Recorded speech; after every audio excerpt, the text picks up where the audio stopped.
আল্লাহর পরে যে আপনার স্থান ওরা তো জানেই না।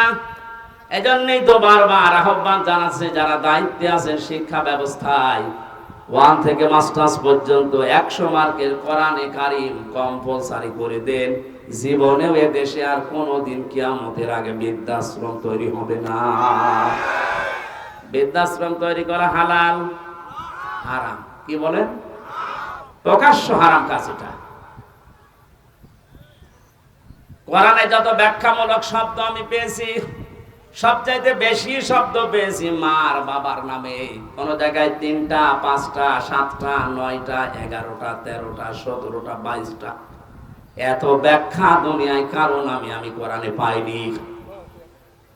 আল্লাহ রাব্বুল আলামিন বলেন, আখফিদ লাহুমা জানাহাদ-যুল্লি মিনার রাহমা ওয়া কুর রাব্বিরহামহুমা কামা রাব্বায়ানি সগীরা। আলেম যারা আছেন তাদেরকে বলছে, এবার সারা জীবনে আয়াতটা জন্মের পর থেকে আমরা অনেকে পড়েছি, এর ভেতরে একটা গোপন রহস্য আছে। আমার আল্লাহ কি সেট করেছেন তাকান তো ব্যাখ্যায়। আল্লাহ পাক বলেন আখফিদ, খফজন মানে ডাউন করার পরে ফল করে দেওয়া। পৃথিবীর সন্তানদেরকে আমার আল্লাহ যেন নিজে চোখে আঙ্গুল দিয়ে হাত ধরে বলতেছে, হে পৃথিবীর সন্তানেরা, ডাউন করে দে, এরপরে ফল কর। কে ডাউন করার পরে ফল করবে? জানাহাজ বললে, জানাহন মানে ডানা, জানাহন মানে বলে না কেন? আমার প্রশ্ন, পৃথিবীর কোন মানুষের ডানা আছে? আছে? নেই। ডানা তো পাখির হয়, ডানা তো এরোপ্লেনের হয়, ডানা তো হেলিকপ্টারের হয়, মানুষের তো কোনো ডানা হয় না। তাহলে আয়াতটা মিথ্যা। বসো বসো বসো, পরে যাবে। আল্লাহ এমন উদাহরণ সেট করলেন কেন যেটা বাস্তবের সাথে মিলছে না? তাহলে কোরআনে ভুল পাওয়া গেল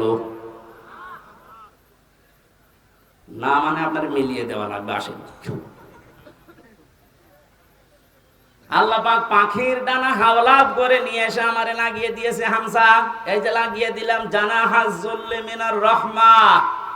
তোর ডানার যত রহমতের বিষয়গুলো আছে সব মা বাবার জন্য ডাউন করবি, এরপরে ফল করে দিবি।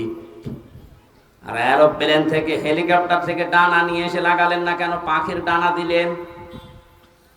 কারণ হেলিকপ্টারের ডানা ডাউন করার পরে ফল করলে আর উড়বে না। 2 নাম্বার, এই ডানার ভেতরে এমন শক্ত কিছু ধাতু দেওয়া আছে যেটা কোমল হওয়া, নরম হওয়া, সফট হওয়া কখনো সম্ভব না। কিন্তু পাখির ডানা আল্লাহ হাওলাত করেছিলেন এই কারণে, কারণ এর ভেতরে এমন কিছু পর আছে, পালক আছে, যেটা সফট, নমন, কোমল। এমন একটা অবস্থা তৈরি হয় একটার সাথে আর একটা লাগলে, সিল যদি ছৌ মারে বাচ্চাগুলো, তখন মায়ের ওই ডানার নিচে যাবার পরে একটা কিচির মিচির শব্দ করে। বাংলাতে ওই শব্দকে বলা হয় অনির্বচন সুখ। কি বললাম? একটা অনির্বচন সুখ বাচ্চারা অনুভব করেন।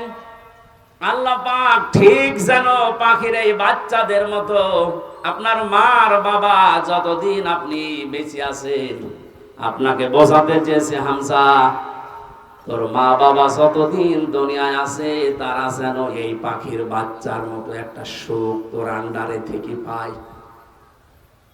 তারা যেন মনে করে আবার হামজা বেঁচে থাকতে অন্তত আমাদের আর কোনো ঝামেলা নেই, আর কোনো চিন্তা নেই আমাদের। দিনাজপুরবাসী মন থেকে বলেন তো, আমাদের মা বাবা যারা দুনিয়ায় আছে এরা কি এই মনে করতে পারছে? 24 ঘন্টায় অনেকের মুরব্বীরা চিন্তায় থাকে, না জানি কখন ভাত বন্ধ করে দেয়। হ্যাঁ, এইসব রংপুরের এলাকার মানুষ সহজ সরল, তো এই জন্য কিছু টের পাচ্ছেন না।